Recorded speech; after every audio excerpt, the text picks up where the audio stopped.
Alright class, today we're going to be talking about subtext. Does anyone know what subtext is? Warren?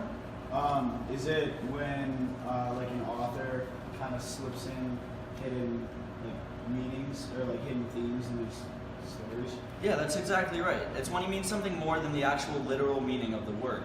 It can be found in any number of things. Often it's in a dialogue between two characters or the way that an author describes something. An essential thing to think about when you're talking about subtext is context. You have to be thinking context, context, context. So you need to ask yourself, what's going on in this situation in the book or passage you're reading? Who is saying what and who are they talking to? How does the narrator feel about the subject and what can we take away from that? It's really important to underline or highlight so that if you see subtext somewhere, you can always come back to it. So, if anyone could read the first paragraph that I handed out, we can get started trying to spot subtext. John, go ahead. Yeah, I'll give it a go. I looked down at the cereal while my mom gave me the same talk that I got every morning. I think I could recite it entirely to myself at this point. Make sure you pay attention in class, you need to work harder so that you can get into a good college. Have you thought about college at all? What kind of scholarships are there? And every morning I tell her that I'm doing my best, that I did my homework, that I talked to the guidance counselor. I know it comes from a good place, it just gets old. That's all. Great job. So let's talk about this. How do we think this kid feels about his mom from the passage? Seems kind of annoyed with her. Yeah, exactly. So we can see that he's thinking he's a little tired of things, but he knows that she cares about him. It's also clear that he doesn't enjoy the constant attention and her worrying about his future. Now, subtext actually comes at us in every form of media. A lot of great movies have underlying themes and messages in them that you can really only get at through thinking of them in different ways.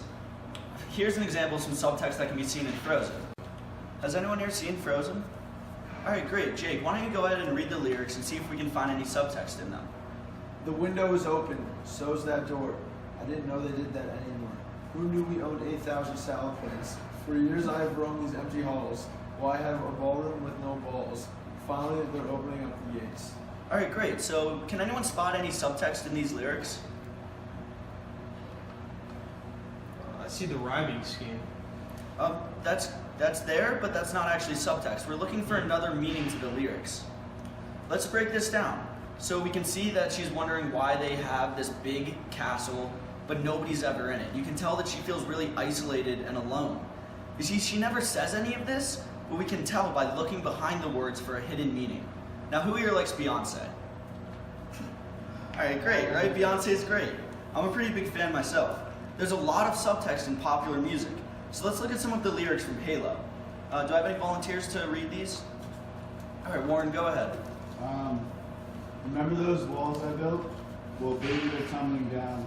And if they didn't even put up a fight, they didn't even make a sound.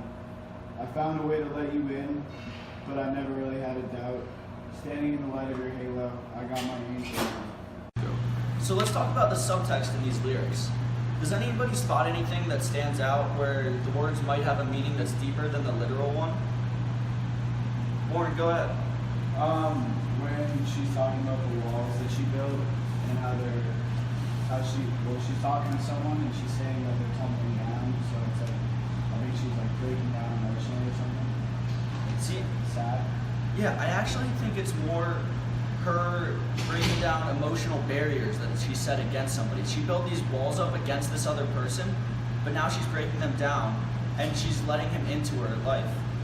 So does anybody have a sense of what the halo might have had a significance for here? It's sort of like him being represented as an angel who's helping her through her life. She's standing in the light of his halo. Okay, so before we leave, I have a cheer for us to do, okay guys? Just to remember not to ever miss subtext. Alright, you ready? Alright, so I just want you to repeat after me, alright? We don't miss. We don't miss subtext, hey! We don't miss subtext, hey! We don't miss subtext, hey! We don't miss subtext, hey!